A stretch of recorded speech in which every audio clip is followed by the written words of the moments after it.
To Winter Extreme, a show of amazing images caught on film and video, featuring some of the world's best athletes at speed.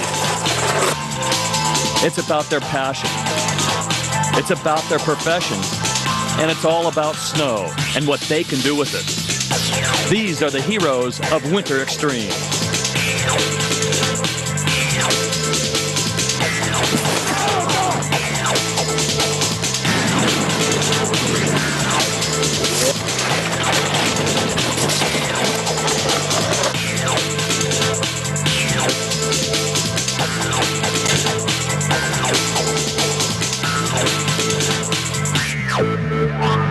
In today's Winter Extreme Fox Sports Net special, we bring in the heavy artillery. Beginning with a K2 snowboard team as they go in search of flying kickers, epic powder, and big air. Our friends at Four Boys Productions give us a look at the new school movement. Director John DeCesare features the best emerging skiers in this wonderfully sick video, Degenerates. Next, we'll meet the world's best speed skiers who eclipse terminal velocity. This is the fastest non-motorized human sport on Earth. Triple twisting triples or quadruple twisting triples, whatever. It's freestyle aerial competition featuring the French Canadians, where tradition is go big. Don't worry, we didn't forget about shovel racing. Yes, that's a 70-mile-per-hour modified snow shovel. Here's an 80-mile-per-hour luger, sometimes called a human missile. We've got luge, skeleton, and bobsled action, followed by possibly the most extreme winter sport of the millennium, blade running. It's the wildest slalom competition ever. Then we take a free ride with Jackson Hole's Lance Pittman. And last but not least, Steve Winter of Matchstick Productions lets us sample choice clips from Sixth Sense, possibly the greatest ski film ever made, featuring the incredible big mountain skiing of Seth Morrison. This Winter Extreme Sports Special starts with a bang and promises to be a thrilling ride. Up next, fun with Avalanches. And the K2 snowboard team has got game. Stay with us.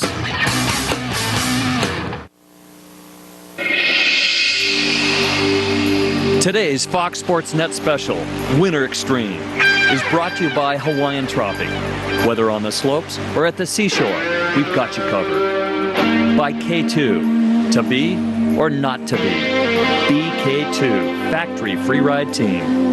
And by Freeze, the magazine of the free skiing revolution.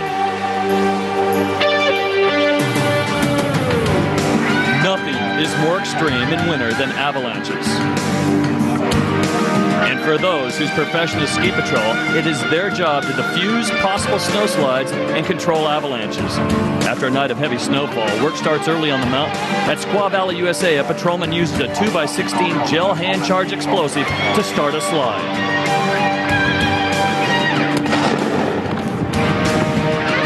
Here, a patrolman does some very dangerous cornice work, trying to initiate a slide. Meanwhile, down at Mammoth Mountain, California, it's lock and load. Mammoth has a 105 recoilless rifle. Only a select few ski areas have a military ordinance to operate one of these guns. Here's a tracer round shot into the cornice bowl. All hell breaks loose.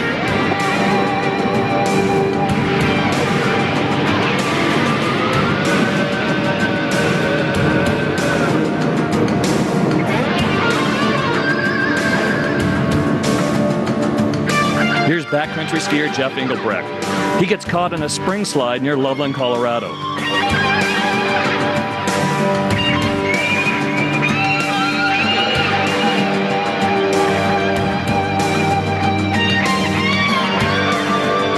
He raises his hand, waves to the cameraman, so they know exactly where he's at. At any moment, he could be swallowed up. But lucky for Jeff, he does the equivalent of winning the lottery. He survives this avalanche. This is Travis Parker. He fly fishes. He sleeps in cars. And he snowboards. This 22-year-old Texan tears up the slopes in K2's Got Game video.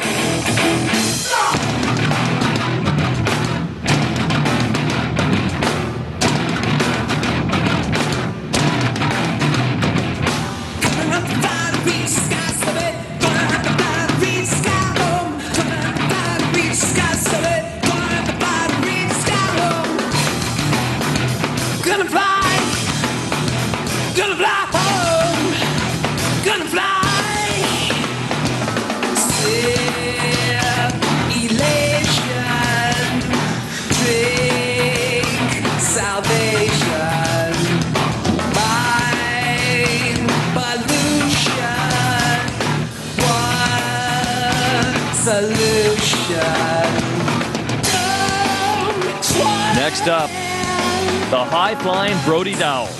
This 19-year-old out of Jackson Hole, Wyoming, loves to go fast and far.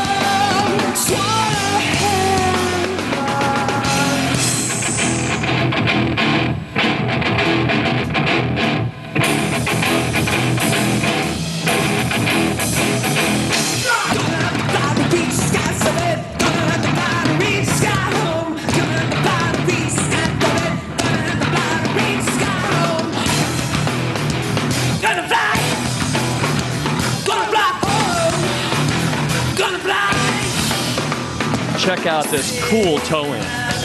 Elation, big salvation. There are two things we know about Zach. If he's not sleeping in the trunk of his car, he's terrorizing the halfpipe, throwing huge moves.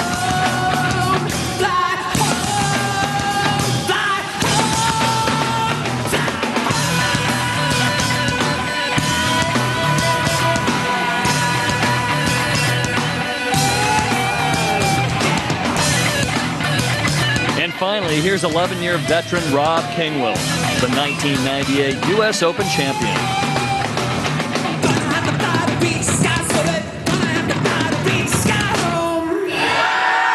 Be sure and check out K2sports.com at your earliest convenience.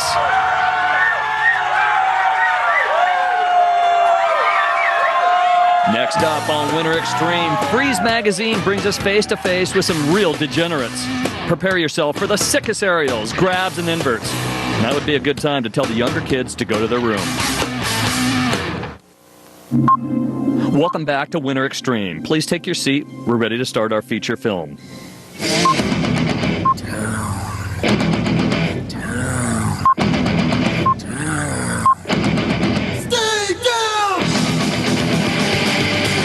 It's the latest creation from Poor Boys Productions, the outrageous bit Degenerates.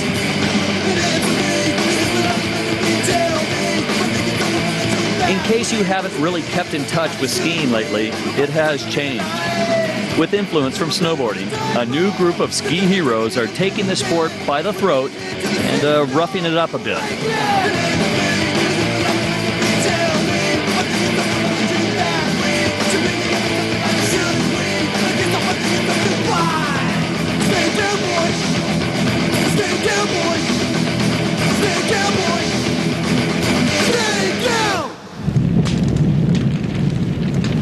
With this movement, a magazine called Freeze and a movie maker by the name of Johnny DeCesare are documenting the skiers pushing this movement, one of which is J.F. Cosson. Maybe the first skier to master the Misty Flip 720, JF was also the first to add a 360 and grab to mogul legend Chris Seaman's 10-year-old Screamin' Seaman move. A French-Canadian from Quebec, JF was an Olympian in Nagano. However, now he's making a bigger name for himself in the free skiing world.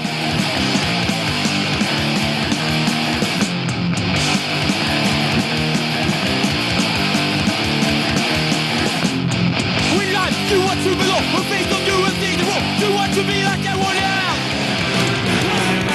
Out of his U.S. ski team uniform and off the mogul course, here's a skier you may not recognize. But if you were at all conscious this past year, you will recognize his name, Olympic gold medalist Johnny Mosley. After winning the gold, Johnny took some time at the Blackcomb Glacier. And after a few days training with the Freeze Camp in July, he had already dialed in the Misty 720 and the rodeo flips he's pulling here.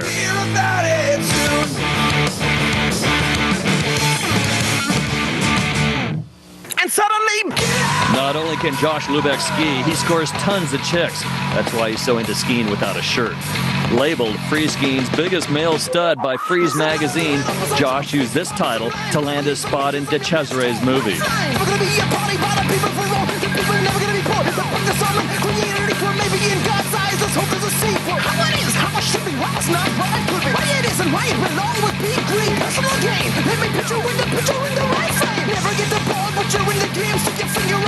Lo and behold, this guy can ski, launching huge 360 mute grabs and screaming Siemens over the tabletop at Blackcomb.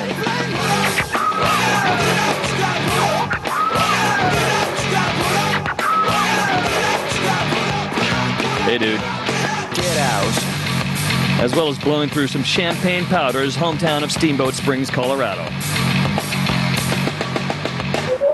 Because I'm not mine, the soft don't wanna hear no compromise when it comes to man. That's fucking me up in here. His ability to make it all disappear. How can I trust what I fear? We let the rest disconnect. Stick my head in the beer, that is a disease. It's an ENT, gaggle the carrots, watch the ass feed. Never questioning the hand to please. His brain and praise and disobeying. Global destruction after touch of a part in the world. Clearly insane. Genocide, justified as killing in the name. Won't be satisfied till the peacekeeper side. And then boom, boom, boom, boom.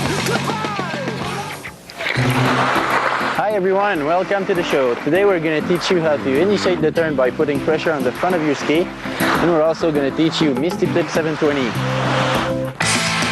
No skier utilized Solomon's new 1080 twin tip ski more than JP Auclair. JP takes the tricks others pioneer and puts his own signature on them by going bigger and sticking his landings clean.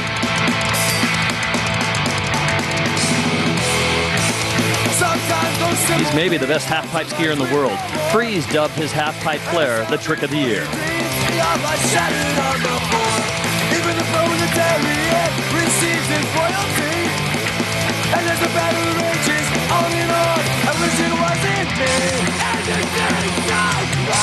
And it seems so cruel. The last one breaking up. The last one breaking up. Till the winner finds its way.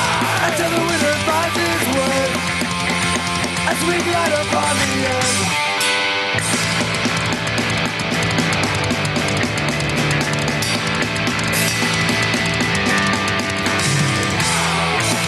Now the trees are swept aside by wind and sheets of rain. And the film of this one's gilded up now, withered and refrained. She who longs for comfort feels instead a savage stress. And the action sky grows ever darker. Yeah, right on. And it seems so cruel. And it seems so cruel. The last one breaking up. The last one breaking up. Till the winner finds its way. Until the winner. He also backs up his big moves in competition, winning the inaugural Freeze U.S. Free Skiing Open and taking home a check for a cool grand in cash. Be sure and log on to poorboys.com and mute grab yourself a copy of the epic Degenerates video. Next up, our fast friends in rubber suits and trout head helmets. Yes, they go 150 miles per hour on skis, but take caution, the track is icy. Be careful. This alpine discipline is dedicated to those fascinated with the need for speed. Imagine yourself standing atop a seemingly vertical waterfall of ice wearing only a rubber suit and strapped to 240 skis that weigh 30 pounds. It's time to launch. Black Club Bogies 13550, Angel 16. Heading 340. Okay. Roger, same bogies. You're in collision now. This is speed skiing. It is the fastest non-motorized sport on the planet. The rules are simple. Travel as fast as humanly possible. The 95 champion is Jeff Hamilton.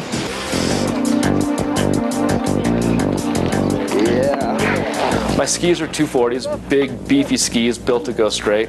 I have fairings behind my calves to help me to go faster. And I have poles that are custom fit with a special aerodynamic grip I put on top of my pole just for a little bit more speed. Our suits are rubberized material with a little cotton layer inside so it doesn't burn to our skin if we fall. The helmet's a custom fit helmet, of course, and it's built to fit my body around my shoulders and my tuck profile. It is built of Kevlar and fiberglass layers, and it is built for safety, yes, but primarily built for speed and aerodynamics. Mindset and concentration are the keys to survival. You've got to want to go fast. Any apprehension could be disastrous. 93 world champion Franz Weber talks about positioning. And you lock your ski poles around your body and get really tight. The more surface you have, more wind resistance you have, so you gotta be as slick as possible.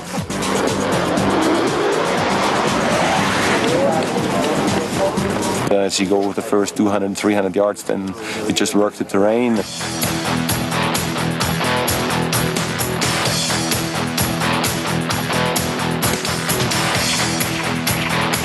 And around 100 and I'd say 20 25 miles an hour, you start to experience really violent vibrations. The track conditions, the snow conditions, they all play a part. We caught up with 1976 champion Tommy Simons. It's like driving on extremely icy roads, you know, where the steering is very loose. If you're gutsy, brave, or crazy enough, whichever you call it, to hang on, you get to a point where it will start to take off the ground and actually go on a cushion of air. This sensation is really strange because you actually feel a lot smoother and you think like you're going slower. Basically, I call it the sound barrier, the Mach 1 in skiing. Here, Jeff Hamilton breaks the 150-mile-per-hour barrier.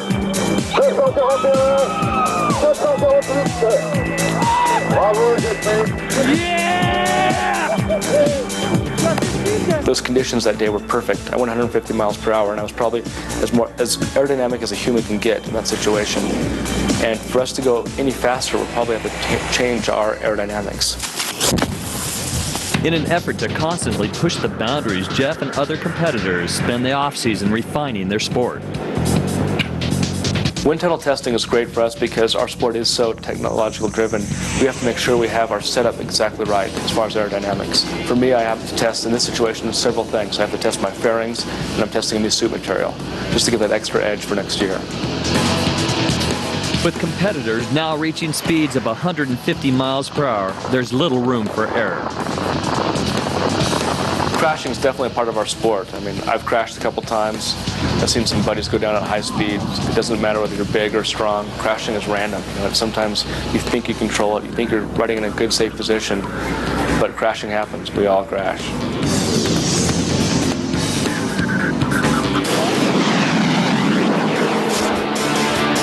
Physical ability is important, but mental ability is more important because of the reason of our position. Anybody can get in a good living room tuck, but when you get in a race situation and you have to hold that tuck 150 miles per hour when the air's bouncing you all over the place and the train's bouncing you all over the place, it's a whole different scenario.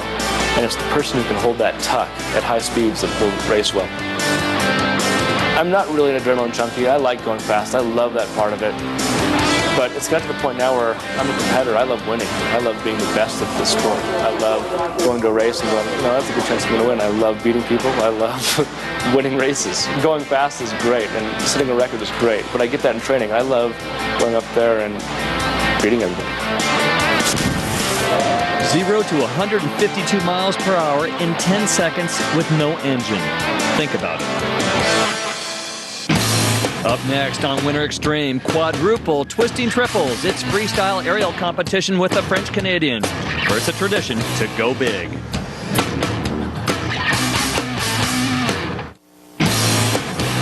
Welcome back to Winter Extreme on Fox Sports Net.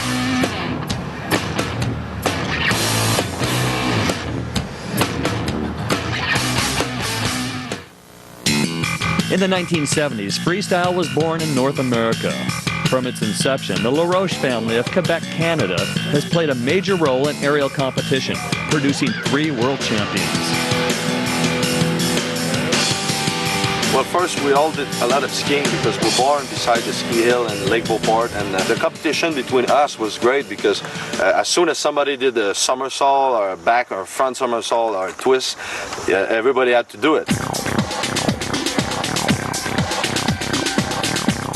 In the 70s when we used to train, it was really hot dog skiing. It was fun. It was a weekend action. Everybody got together as friends, and we used to go, on the hill, find a spot, find a place, soft. You need soft snow. Everybody want to have a jump in different places, and it was just for fun. The biggest safety aspect of all freestyle was the welcoming of water ramp. Water ramps didn't exist before, and people would just go and try jumps on snow, which were really a bit crazy because you were landing any way you can imagine on your body. So today you have to go through a process of learning the jumps first on trampoline or diving boards, then put on your skis, go on water ramp, and perform that jump hundreds and hundreds of times before you're going to even try it on snow. It's definitely more safe with water ramps, but in a way, it's still a bit crazy because whatever you do, you need a lot of guts on snow to perform those quadruple twisting, triple somersault.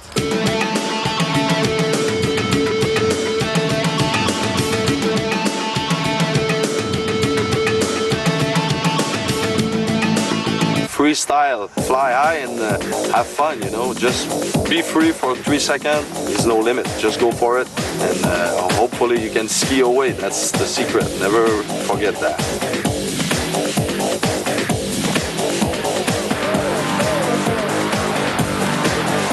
Well, I think you can classify it as an extreme sport because what you do is you play safe, but sometimes if you want to win, you have to be on the limit, you have to go over that limit. I did it myself, I went over the limit to win some medal, and I take some big risk, but nobody see that because if you know, it looks easy and looks fun, but the only thing is sometimes you have to take 5 feet more to beat the other guy, and that's where you get in the extreme game, is when you pass that limit of safety. A jump is performed in about 2.5 to 3.5 seconds, but there's so many steps that you have to go through in your jumps. It seems to be like 2 or 3 minutes for you when you're doing it, you know. There's movement with your head, with your arms, with the twisting. You can go off the jump straight, start doing a double twist after, come back in another full twist, stretch it out for the landing. So all those steps are coming in very fastly, but for us in our mind it's all slow down. And that's why basically you need to be really clear in your mind about all the moves you're gonna do, because you don't have time to really think twice about it. Once you think twice, you're just gonna miss the trick. When you have a great takeoff, that's where you have fun because everything goes, everything is great. It's like Nordic jumping, when the guy have a good start, just fly like a bird. It's the same in freestyle skiing.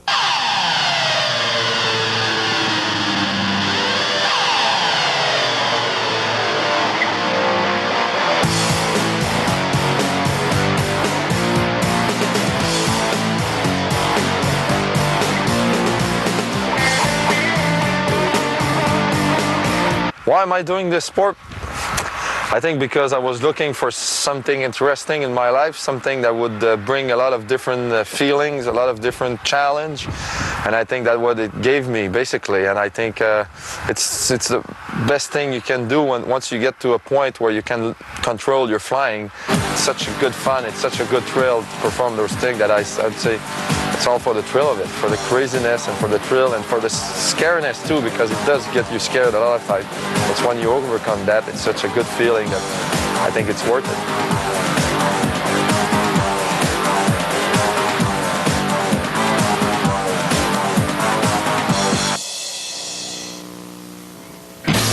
Like we promised, up next on Winter Extreme, shovel racing.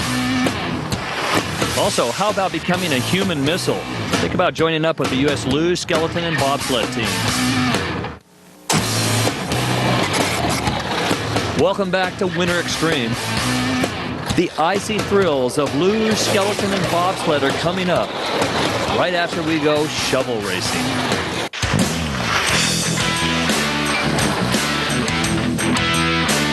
Well, I think they started out, the guys didn't want to take the chairlifts down, so the lift operator sat on the shovels and went down. And then, of course, they're men, so they raced.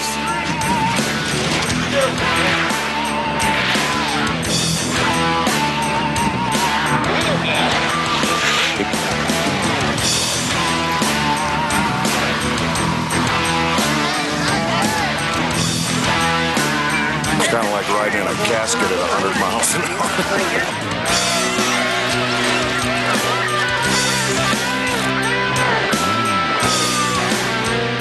I like the challenge of it because we design and build these things, and then we get to find out if they work, and quite often they do, and sometimes they don't.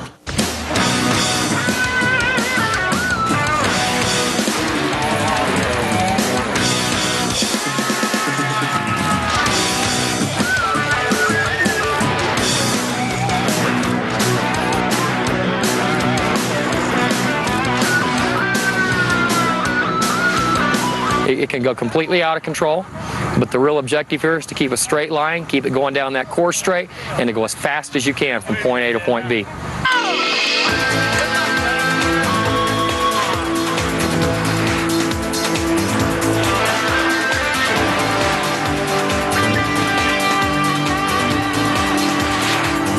Is basically it has a steel tubing frame that is the guts of the machine. It effectively is my roll cage and my protection as the driver.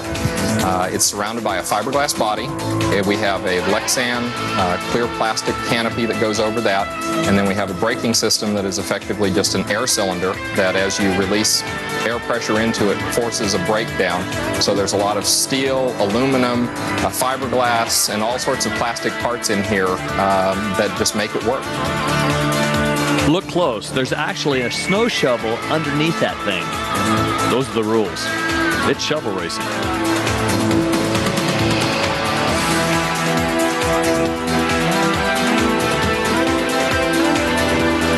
First thing that's going through my mind is at the start, being staged right and having a straight start. Once I get going, I want to stay off the brakes. If I have to touch the brakes or correct the steering, I've lost time. When you lose time, you lose. And when we're talking here fractions of milliseconds, it doesn't take a whole lot of correction or braking before you've lost the race.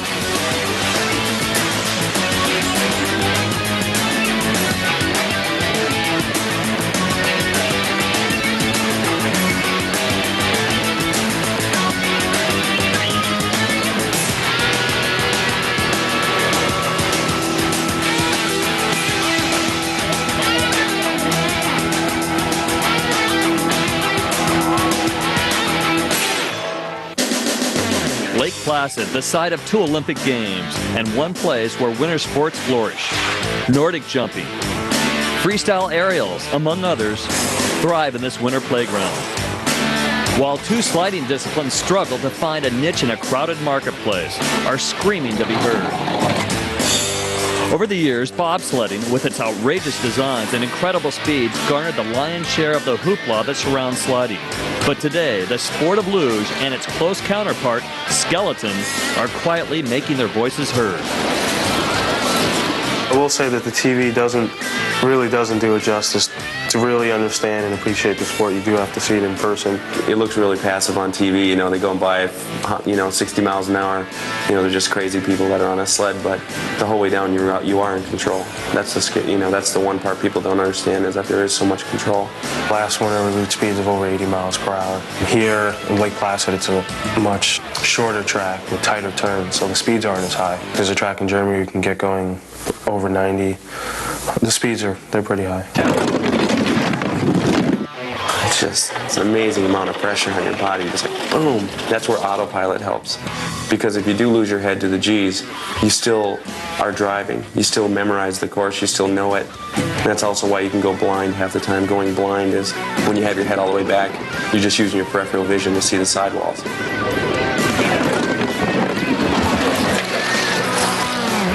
On the other hand, skeleton drivers, with their heads pointed down the track, see things from a completely different point of view. Fear will make you hesitate, but if you hesitate, then your worst fear comes true. So as you go down, you're battling your fear, because if you come out of a curve and injure yourself or you bang off a lip, you can't think about that because you've got a curve coming at you and it's a hyperspace speed. So you've got to keep focusing, and fear drives us all, but it's something that you really don't think about.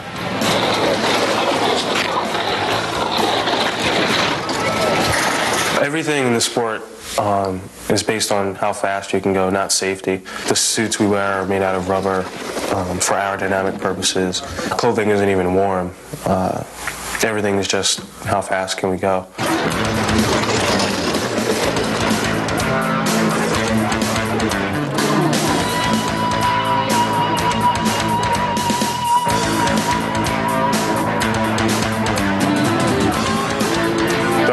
When you're going down the track, when you know that you're going to crash and there's absolutely no way you're going to prevent it. Some curves you're supposed to enter in a certain way that would enable you to get through the curve, and some curves aren't forgiving at all, and you might enter it all wrong, and you know 2 seconds from now you're going to be sliding on your butt down the track.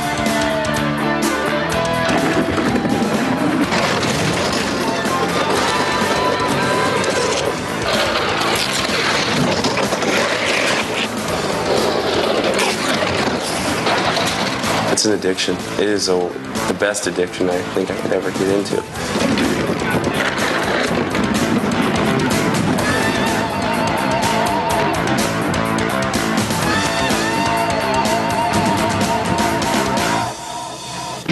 Looking for something new and exciting? Try blade running. It's a slalom competition that begins 2,000 vertical feet above the course. Coming up next on Winter Extreme.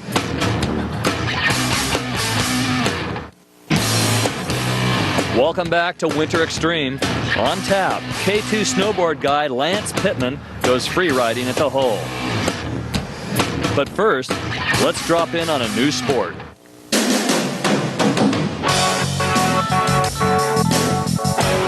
It's called blade running.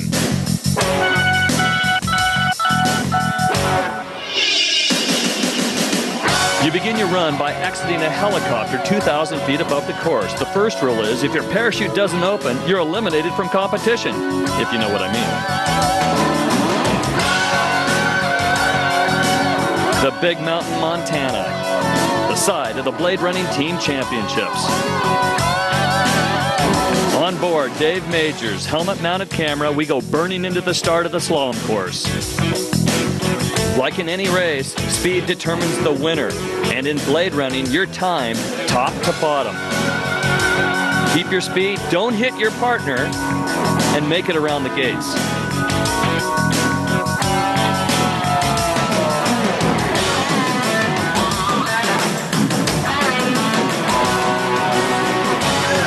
Stay low, but avoid dragging your feet on the snow. Some part of your body has to pass around and below a gate. These gates they call air blades, thus the name blade running. Here are team champions Dave Clem Majors and J.C. Cloaklisher. Award-winning director Tom Sanders of Aerial Focus has both competitors wearing 16mm helmet-mounted cameras. Let's go on board.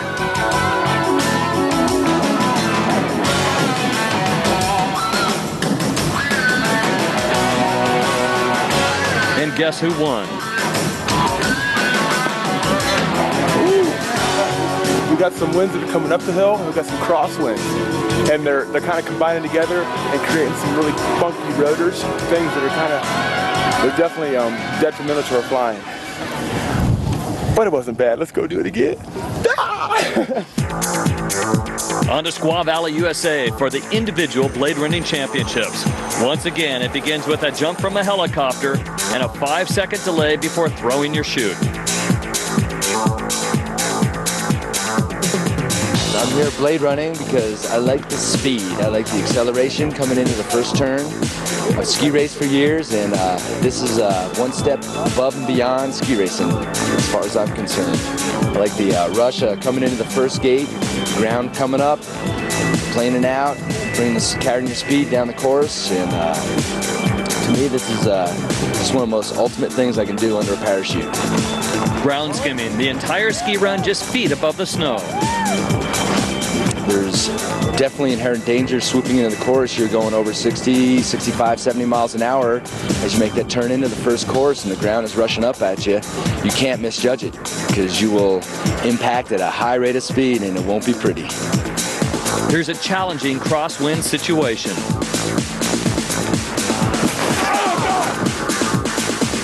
The key goal for the competitors in slalom is first of all to make it all the way down the course. And you're supposed to go between the gates. Some part of their body has to go below the top of the gates. But the key is to make sure you get all the way down the course. So sometimes if you think you might not make it, you go a little high over a gate and then you drop in on the next one so you can make it to the finish line. The unique sport of blade running. Expert skydivers and base jumpers, ground skimming an entire slalom course for timed runs. Quite spectacular.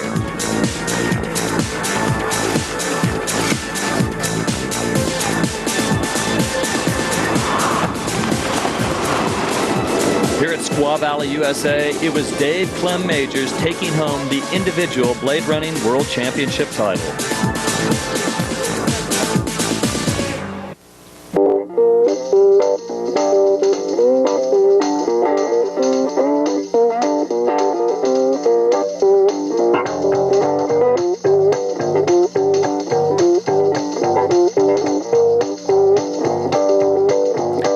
This guy's cool. It's Lance Pittman, 20 years old, Jackson Hole, Wyoming. His style of riding is top of the mountain to the bottom, and he's got a big mountain to work with.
Today's Fox Sports Net special, Winter Extreme, was brought to you by Hawaiian Tropic.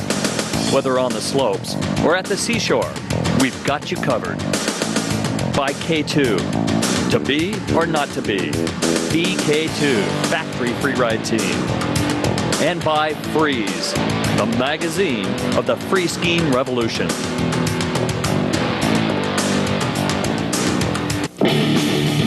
Filmmaker Steve Winter and Matchstick Productions presents Sixth Sense, starring Seth Morrison.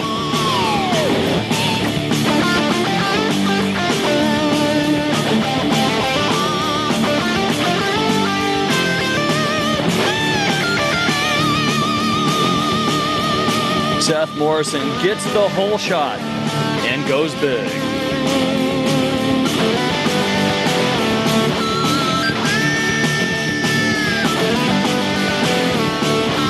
Every season, Steve Winter and Murray Weiss chase storms and decide where to send crews to film the best skiers in perfect conditions. When it all comes together, it's up to the skier to pull out the stops. In their feature film, Sixth Sense, Seth Morrison, the K2 Freeride member and pro model patriot, was up to the task. From dropping into impossible chutes, hucking hospital airs, to taking on Alaska's monoliths, Morrison did it all.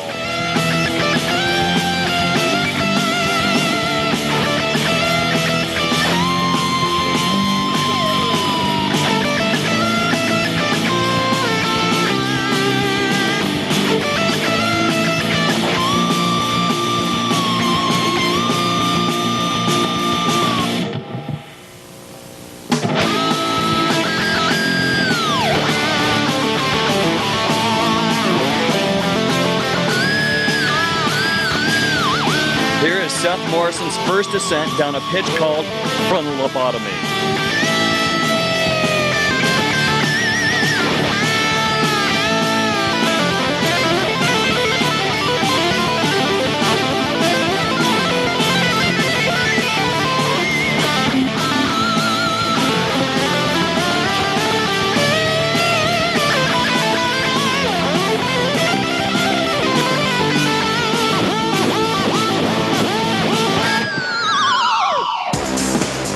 Seth Morrison, quite a kickboxer.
Seth Morrison in the land of plenty, Alaska.